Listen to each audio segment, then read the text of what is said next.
Hello friends, welcome to Vaigai சுவை kitchen. இது அறுசுவைகளின் சங்கமம். இன்னைக்கு நம்ம விநாயகர் சதுர்த்தி ஸ்பெஷலில் ஐங்காரனுக்கு பிடித்தமான 5 வகையான கொழுக்கட்டை பார்க்க போகிறோம். நீங்களும் இதை செஞ்சு பார்த்துட்டு எப்படி இருக்குன்னு சொல்லுங்கள். வாங்க நம்ம இந்த ரெசிப்பியில் என்னென்ன கொழுக்கட்டை செய்யலான்னு பார்க்கலாம். ஸோ ஃபஸ்ட்டு பார்த்தீங்கன்னா பூரண கொழுக்கட்டை பண்ண போகிறோம். செகண்டு எள்ளு கொழுக்கட்டை. மூணாவது கடலைப்பருப்பு பூரணம் வச்சு கொழுக்கட்டை. நாலாவது கார கொழுக்கட்டை இல்லைன்னா உப்பு கொழுக்கட்டை. ஐந்தாவது பார்த்தீங்கன்னா பிடி கொழுக்கட்டை. ஸோ ஃபஸ்ட்டு பூரண கொழுக்கட்டை. அதுக்கு பொட்டுக்கடலை பூரணம் வைக்க போகிறோம். அதுக்கு தேவையான பொருட்கள் பார்த்தீங்கன்னா பச்சரிசி மாவு 1 கப், வெல்லம் 3/4 கப்பு, 1 கப்பு பொட்டுக்கடலை, அரை மூடி தேங்காய், கொஞ்சம் உப்பு, ஏலக்காய், அவ்வளோ. இப்போ நம்ம பொட்டுக்கடலையும் ஏலக்காவையும் ஒரு மிக்ஸி ஜாரில் போட்டு கொஞ்சம் நல்லா நைஸாக பொடி பண்ணி எடுத்துக்கலாம். இப்போ இந்த பொட்டுக்கடலையோட நம்ம துருவி வச்சுருக்க தேங்காயை சேர்த்துக்கிறோம். அப்புறம் இந்த கொழுக்கட்டைக்கு தேவையான இனிப்புக்கு நம்ம வெல்லம் சேர்த்துக்கலாம். நான் இங்கே வெல்லத்தை துருவி வச்சுருக்கேன். இப்போது இது எல்லாத்தையும் சேர்த்து உங்களுக்கு நல்லா மிக்ஸ் பண்ணி விட்ருங்க. கட்டிகள் இல்லாமல் மிக்ஸ் பண்ணி விட்ருங்க. பாருங்கள், இந்த மாதிரி மிக்ஸ் பண்ணி இந்த பூரணத்தை தனியாக எடுத்து வச்சுக்கலாம். ரெண்டாவது நம்ம பார்க்க போகிறது எள்ளு கொழுக்கட்டை. ஸோ இதுக்கு தேவையானது பார்த்திங்கன்னா 1 கப் அரிசி மாவு, 3/4 கப் வெல்லம், எள்ளு. இப்போ எள்ளை மிக்ஸி ஜாரில் போட்டு நான் அரைச்சி எடுத்துக்கிட்டேன். அதே மாதிரி தான் வெல்லத்தையும் போட்டு அரைச்சி எடுத்துக்கலாம். இல்லை நீங்கள் வெல்லத்தை துருவி போட்டாலும் சரி, கட்டிகள் இல்லாமல் இது பண்ணிக்கோங்க. இதுக்கு ஏலக்காய் போட தேவையில்லை. துருவி வச்சுருக்க தேங்காயை சேர்த்துக்கலாம். ஸோ இப்போ நமக்கு எள்ளு பூரணமும் ரெடி ஆயிடுச்சு. இதையும் எடுத்து கொஞ்சம் தனியாக வச்சுக்கலாம். மூணாவது பார்த்திங்கன்னா கடலைப்பருப்பு பூரணம் வச்சு நம்ம கொழுக்கட்டை பண்ண போகிறோம். கடலைப்பருப்பை நம்ம குக்கரில் போட்டு வேக வச்சு எடுத்துக்கலாம். இப்போது இதில் இருக்க தண்ணியெல்லாம் வடிச்சிட்டு நம்ம இந்த கடலைப்பருப்பை மட்டும் மிக்ஸி ஜாரில் போட்டு கொஞ்சம் ரொம்ப பேஸ்ட் அரைக்காமல் கொஞ்சம் கொரன்னு அரைச்சி எடுத்துக்கங்க. இதுக்கு நம்ம வெல்லத்தை காய்ச்ச போகிறோம். ஸோ வடை சட்டி அடுப்பில் வச்சு அந்த வெல்லம் கரையிறதுக்கு தேவையான தண்ணியை சேர்த்துக்கலாம். இந்த வெல்லம் பார்த்திங்கன்னா நல்லா கொதித்து உங்களுக்கு பொங்கி வரும். பாருங்கள், இந்த மாதிரி நல்லா பொங்கி வருது இல்லையா? அந்த சமயத்தில் நம்ம கடலைப்பருப்பை அரைச்சி வச்சதை இதில் சேர்த்து நல்லா கிளறி விடுங்க. அப்போ தான் இந்த வெல்லம் கடலைப்பருப்பு மிக்ஸ் ஆகும். அந்த சமயத்தில் தேங்காயை போட்டு நல்லா மிக்ஸ் பண்ணிடுங்க. இந்த பூரணத்தில் தண்ணியே இருக்கக்கூடாது. பாருங்கள், இப்போ நம்ம பூரணம் ரெடி ஆயிருச்சு. இதை நம்ம கையில் எடுத்து இப்படி உருட்டி வச்சுக்கலாம். ஸோ நம்ம கொழுக்கட்டையில் ஃபில் பண்ணுறதுக்கு ஈஸியாக இருக்கும். இந்த மாதிரி எல்லாத்தையும் ரெடி பண்ணி வச்சுருங்க. பாருங்கள், நம்ம 3 பூரணமும் ரெடி ஆயிருச்சு. இப்போ நம்ம கொழுக்கட்டைக்கான மாவை ரெடி பண்ணிடலாம். இப்போது ஒரு வடை சட்டி அடுப்பில் வச்சு அதில் நான் 2 கப்பு தண்ணி சேர்த்துருக்கேன். அந்த தண்ணி நல்லா சூடாகும்போது நம்ம அதுக்கு தேவையான உப்பு சேர்த்துக்கலாம். 1 டீஸ்பூன் உப்பு சேர்த்துருக்கேன், 1 டீஸ்பூன் எண்ணெய் சேர்த்துருக்கேன். ஸோ மாவு உங்களுக்கு கையில் ஒட்டாது. இப்போ தண்ணி கொதிக்கும் போது மாவை போட்டு நீங்கள் நல்லா கிளறி விடுங்க.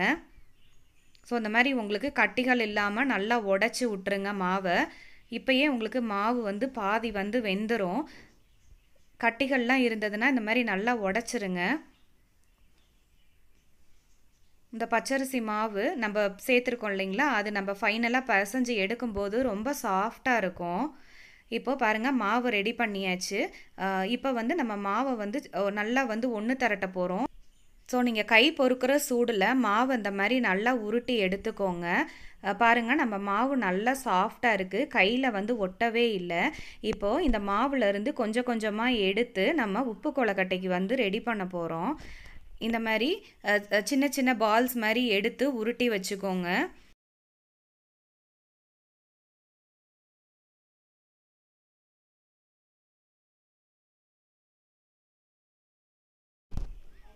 இந்த மாதிரி உருட்டி வச்ச கொழுக்கட்டையை வேக வச்சுட்டு கடைசியாக நம்ம தாளித்து எடுத்துருவோம். நான் வந்து இந்த கொழுக்கட்டையை வந்து அச்சில் வந்து பண்ணுறேன். ஸோ அது கொஞ்சமாக ஒரு பால் சைஸுக்கு மாவு எடுத்து அது இந்த மாதிரி அச்சுக்குள்ளே போட்டு நல்லா எல்லா பக்கமும் ப்ரெஸ் பண்ணி விடுங்க. அப்போ தான் உங்களுக்கு அந்த வெளியே வந்து அந்த அச்சு வந்து நம்ம அந்த மாவில் வந்து படிஞ்சு ரொம்ப நல்லா இருக்கும். இப்போ நம்ம கொழுக்கட்டைக்கு தேவையான பூரணத்தை வந்து ஃபில் பண்ணிக்கலாம். நான் ஃபஸ்ட்டு இங்கே பொட்டுக்கடலை மாவு இருக்கு இல்லையா, அந்த பூரணத்தை வந்து ஃபில் பண்ணிக்கிறேன். இந்த பூரணத்தை போட்டு நல்லா நிரப்புனதுக்கப்புறம் கொஞ்சமாக மாவு எடுத்து அதை க்ளோஸ் பண்ணிடுங்க. நல்லா அமுக்கி விட்டுருங்க. பாருங்கள், இப்போ நம்ம பூரண கொழுக்கட்டை வந்து ரெடி ஆயிருச்சு.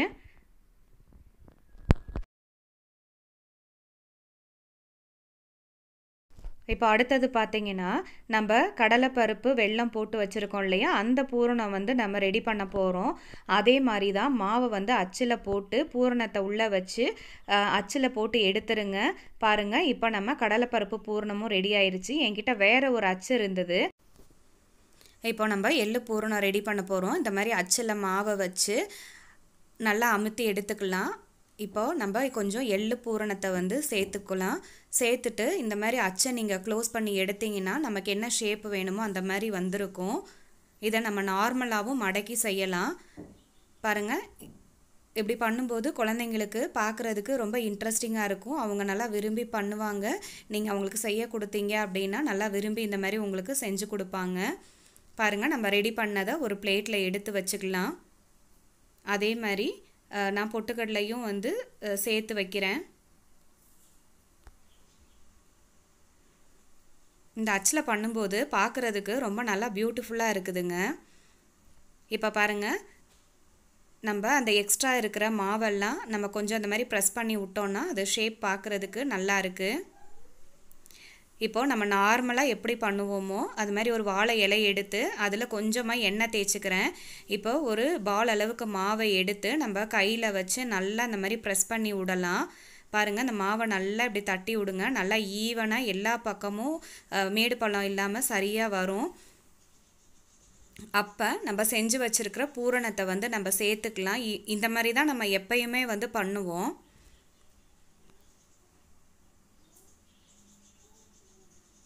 அதுவும் வாழை இலையில் இந்த மாதிரி பண்ணும்போது உங்களுக்கு ரொம்ப நல்லா இருக்கும். நான் இங்கே கடலைப்பருப்பு பூரணத்தை வந்து சேர்த்துக்கிறேன். இது மடக்கு கொழுக்கட்டை. பாருங்கள், அந்த கார்னர்லாம் நல்லா ப்ரெஸ் பண்ணி விட்டுருங்க. அது கொஞ்சம் ஓட்டை இருந்தாலும் உங்களுக்கு அந்த வெல்லம் உருகும்போது உங்களுக்கு வெளியே வந்துடும். அதனால் இந்த கார்னரை வந்து நல்லா சீல் பண்ணுற மாதிரி இந்த மாதிரி நான் க்ளோஸ் பண்ணி விட்ருக்கேன். பாருங்கள், அது கம்ப்ளீட்டாக க்ளோஸ் பண்ணியிருக்கோம். ஸோ நம்ம மாவும் பூரணம் எல்லாமே வெந்து வரும்போது உங்களுக்கு கரெக்டாக இருக்கும். நீங்கள் இது வாழை இலையோடையே வேக வைக்கலாம், ரொம்ப சுவையாக இருக்கும். இப்போ நான் கொஞ்சமாக மாவு எடுத்து அந்த மாவு கூட தேங்காய் சேர்க்குறேன். பாருங்கள், அந்த மாதிரி மாவில் தேங்காய் நல்லா மிக்ஸ் ஆகணும். இது நம்ம பிடி கொழுக்கட்டை பண்ண போகிறோம். இந்த பிடி கொழுக்கட்டைக்கு பார்த்தீங்கன்னா நம்ம கடலைப்பருப்பு பூரணம் வச்சுருக்கோம் இல்லையா, அந்த இதை வந்து இந்த மாவோட டைரெக்டாகவே வந்து மிக்ஸ் பண்ணுறோம். இது வந்து இனிப்பு வந்து உங்களுக்கு ஏற்ற மாதிரி போட்டுக்கோங்க. இந்த பிடி கொழுக்கட்டை பார்க்கும்போது மாவும் வெல்லமும் வந்து கரெக்டான ஈக்குவல் போர்ஷனில் இருக்கணும். அப்போ தான் வந்து உங்களுக்கு இனிப்பு கரெக்டாக இருக்கும். இந்த மாதிரி கையில் எடுத்து பிடிச்சு வைங்க. நம்ம பிடி கொழுக்கட்டை ரெடி ஆயிருச்சு. நான் அதை கொஞ்சமாக அச்சிலையும் போட்டு எடுத்துக்கிறேன். இப்போ நம்ம மோதகம் வந்து ரெடி ஆயிருச்சு. இது பாருங்கள், பார்க்குறதுக்கு ரொம்ப அழகாக பியூட்டிஃபுல்லாக கோல்டன் கலரில் இருக்குது. நம்ம செஞ்சு வச்சுருக்க கொழுக்கட்டையெல்லாம் நான் வந்து ஒரு பிளேட்டில் எடுத்து வச்சுருக்கேன். இதை நம்ம இட்லி சட்டியில் வச்சு நல்லா வேக வச்சு எடுக்க போகிறோம். இந்த மாதிரி எல்லா கொழுக்கட்டையும் எடுத்து நம்ம வேக வைக்கலாம். அதுக்கு வந்து ஒரு 5லேருந்து ஒரு 8 நிமிஷம் ஆகும். நம்ம ஏற்கனவே மாவு வந்து பாதி வெந்தனால உங்களுக்கு 5 நிமிஷத்தில் வெந்துடும். இந்த மாதிரி நல்லா அரேஞ்ச் பண்ணி வச்சுருங்க. பாருங்கள், நம்ம கொழுக்கட்டைகள் எல்லாமே ரெடி ஆயிருச்சு.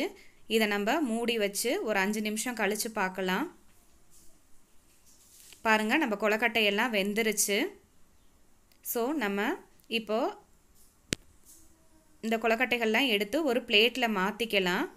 நம்ம இந்த உப்பு கொழுக்கட்டை வெந்ததுக்கப்புறமா அதை தாளித்து எடுத்துக்கணும். அதுக்கு கொஞ்சம் எண்ணெய் சேர்த்து கடுகு, உளுந்தம்பருப்பு, மிளகாய் வத்தல், தேங்காய், வெங்காயம் இதெல்லாம் போட்டு எடுத்துக்கோங்க. பாருங்கள், இப்போ நம்ம செஞ்ச கொழுக்கட்டை எல்லாமே ரெடி ஆயிடுச்சு. ரொம்ப சாஃப்டாக சூப்பராக இருக்குது. நீங்களும் இதை செஞ்சு பாருங்கள், கண்டிப்பாக உங்களுக்கும் பிடிக்கும். இந்த ரெசிபி செஞ்சு பார்த்துட்டு எப்படி இருக்குன்னு சொல்லுங்கள். நீங்கள் நம்ம சேனலை சப்ஸ்கிரைப் பண்ணாமல் இருந்தால் மறக்காமல் சப்ஸ்கிரைப் பண்ணுங்கள், லைக் பண்ணுங்கள், ஷேர் பண்ணுங்கள், கூடவே இருக்க பெல் ஐக்கானை கிளிக் பண்ணுங்கள். தேங்க்யூ ஃபார் வாட்சிங் வைகை சுவை. இது அறுசுவைகளின் சங்கமம்.